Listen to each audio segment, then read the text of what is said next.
Hi Scorpio, how are you doing? Hope you're having a good day so far. We are going to be doing your archetype card reading. So, my name is Madeline. For those of you that don't know, I'm gonna actually take these off because I don't need to wear them right now. I need to do my hair and then I gotta get ready to go. I was thinking about your reading all day long today, and I was watching some videos, I was just kind of scrolling through YouTube, seeking guidance on, it's not really I needed guidance so much. It's not I didn't feel like there was so much going on, but it was I just needed someone to talk to, right? I just wanted somebody to kind of explain to me from a different perspective what's going on in their life, or what's going on in my life, or what's going on just in life. I don't know, maybe you're feeling a little bit isolated or disconnected from things right now. You're seeking some sort of knowledge or seeking some sort of guidance, seeking some sort of idea, trying to brainstorm by using your intuition and tapping into your gifts, skills, and abilities that were birthright. That's your birthright. So you could be looking into things like that, what is your spiritual inheritance kind of thing.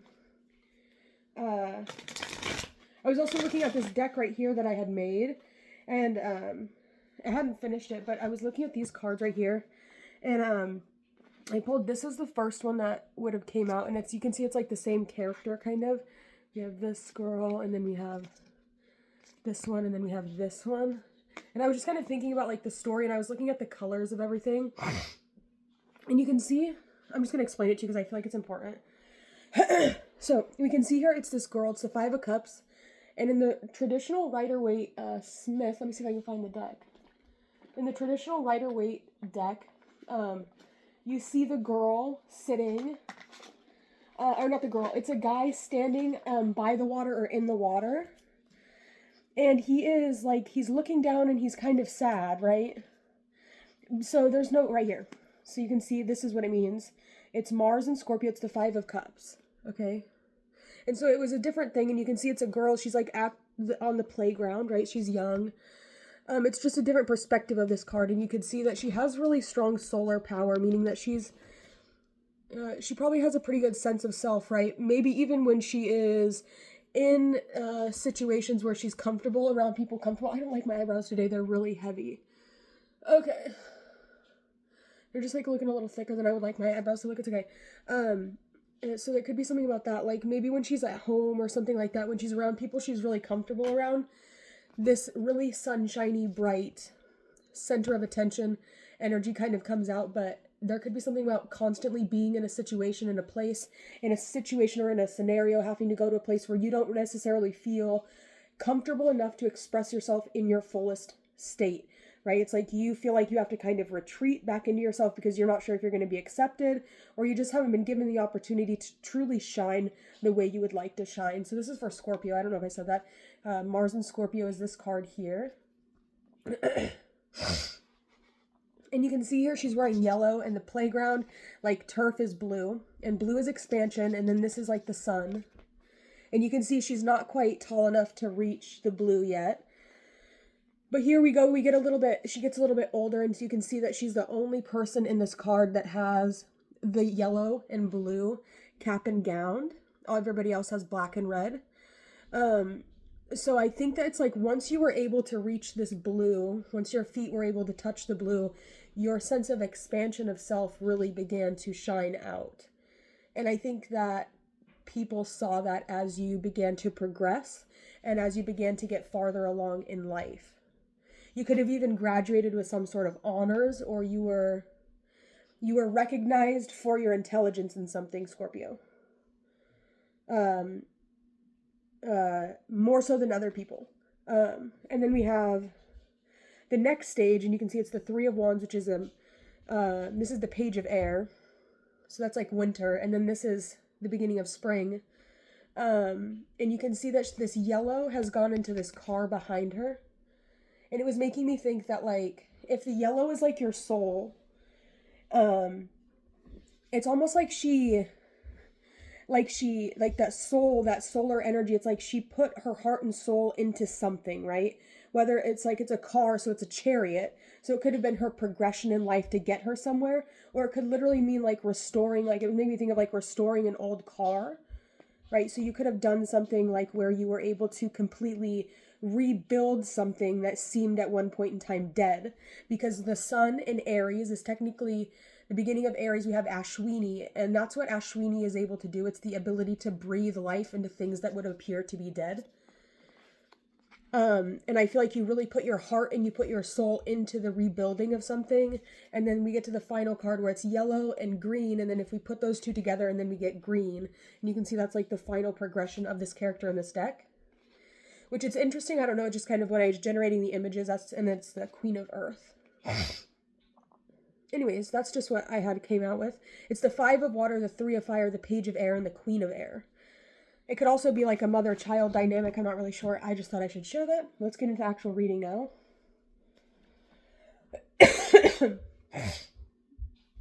All right. And there could be something really significant about this current period we're in right now with, or I guess no. When Mars moves into Cancer, it's super, they say it's debilitated there, but I don't really think it is, because listen, every single time that the moon, when the Mars is in Cancer, every single time that the moon passes through Aries or passes through Scorpio, we get that mutual reception. So it gives us more of like our home planet being in our sign, which is always just a nice feeling. It's a sense of being able to recharge ourselves in a way that sometimes takes a long time. Not so much for the Cancer person because it's the moon, but for the Mars, for the Scorpio, and for the Aries person, it's definitely, I would feel like it would be a breath of fresh air, personally myself. To me, that makes more sense, and I don't know why they would say that that's debilitated. I mean, I could see how Mars and Cancer could go bad, but I could also see how it could go very good. So, there's two sides to every coin, though. So, let's see. We're going to get into it. We're doing Scorpio with your archetype cards.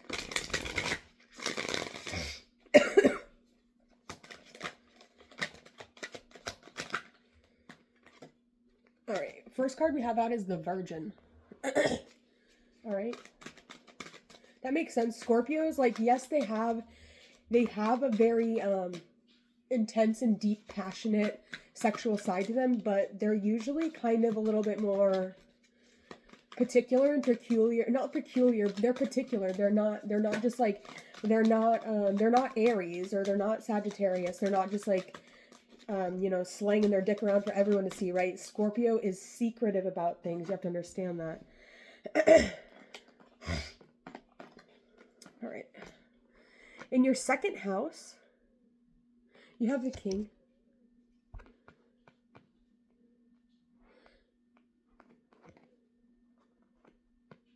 Your third house, you have the Don Juan.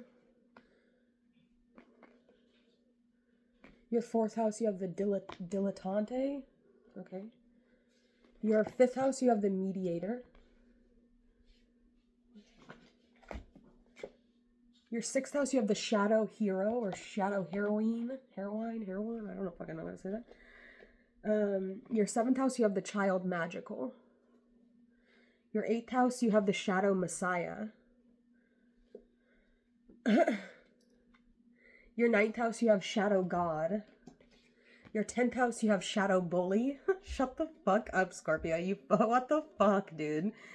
In your 11th house, you have the Light Thief. And in your 12th house, you have the Victim. Oh my god, dude. What the fuck? People have you all the way fucked up. First of all, wait, pause. Pause the fuck up.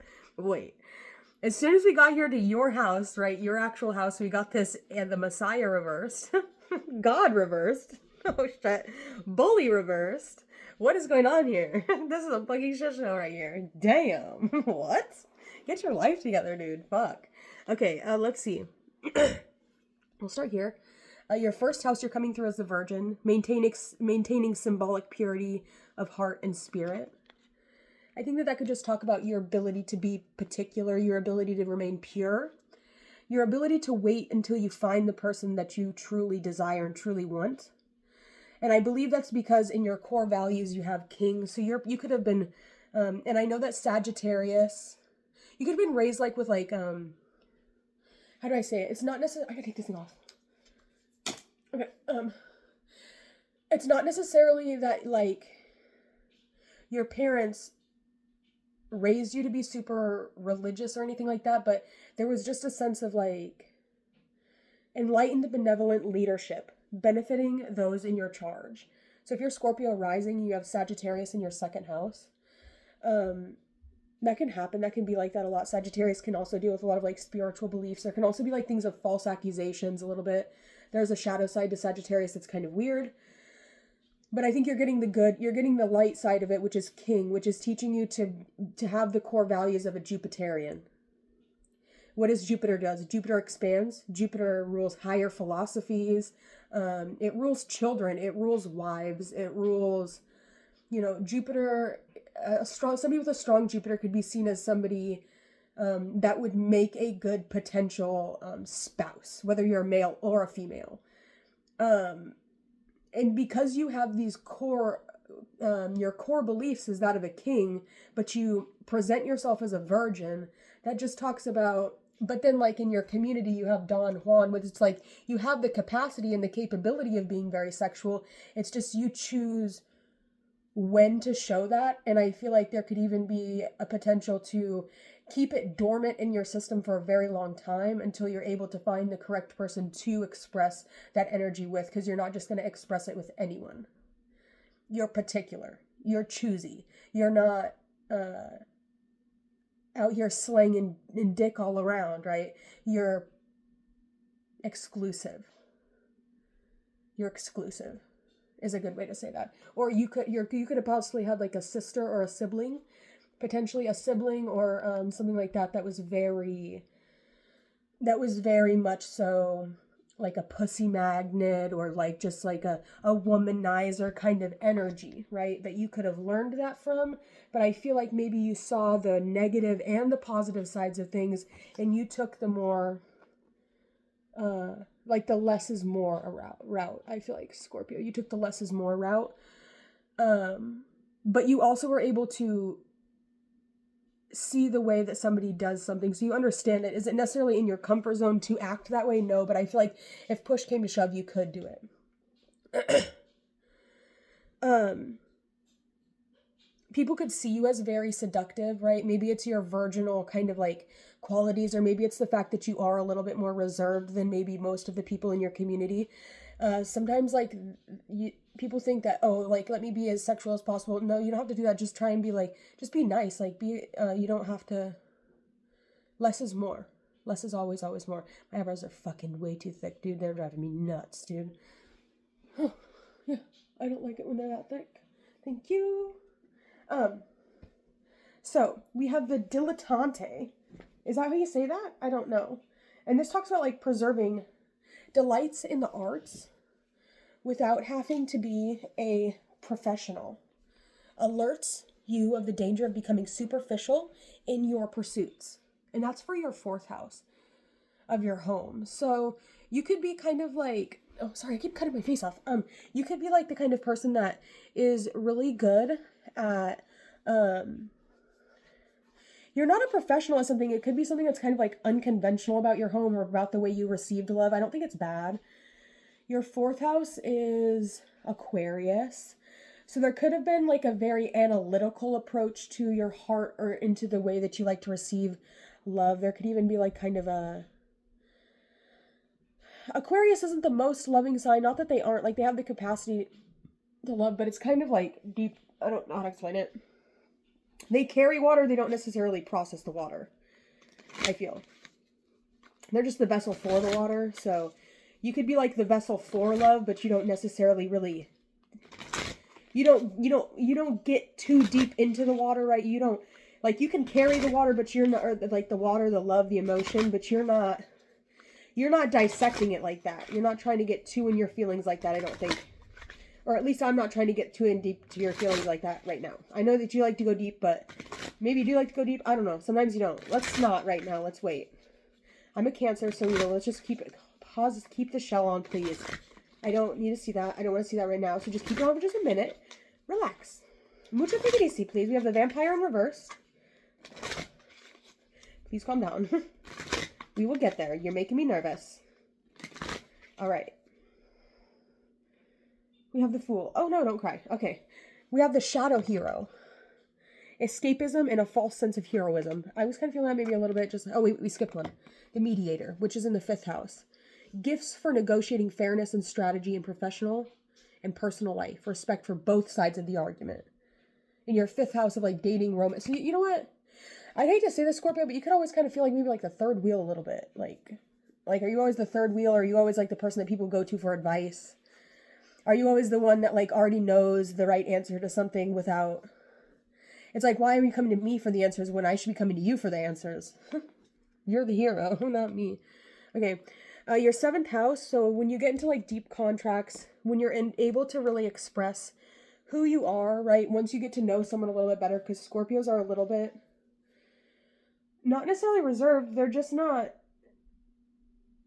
particular. I don't know, they're just not going to go and spill their heart out for anyone, right? And I don't feel like you really chose to spill your heart out here. I feel like this is, I don't feel as though this is the true, authentic thing that's in your heart. I just feel like you can show me everything else, but I feel like you're kind of keeping your heart on lock right now. You're not necessarily really letting me into that space. You're kind of showing me very surface level things there, and that's fine. I don't care. It doesn't bother me. I'm not going to dig any deeper. I'm just going to allow that to be how that is.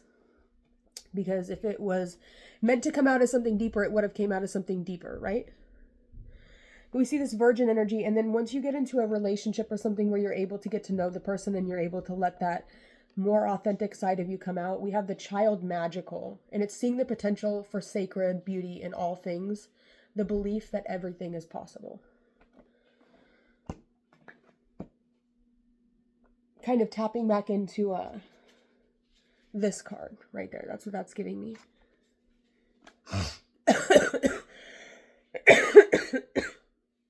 Okay, so then we have the King, and in your 8th house you have exaggerated belief that you are the only means through which a cause can succeed.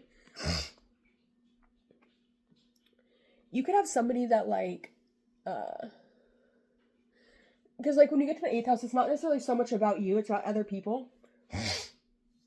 There could be some people in your life where you could be the kind of person where it's like, when you do fall in love or when you do get somebody that you kind of like show your heart to, or that, right, like this person looks at you as though you're the king, like this person really puts you on a pedestal in some sort of way, where it's like nobody else could do it like you. And so there's this belief that you're the only person for them, right? This person keeps you very exclusive to them. Like I said, this person is like, I don't want anybody if I can't have Scorpio, is what it's giving me. Okay. Here we have Shadow God, clarifying this Don Juan in the 9th house. It says despotism and cruelty, using power to control people.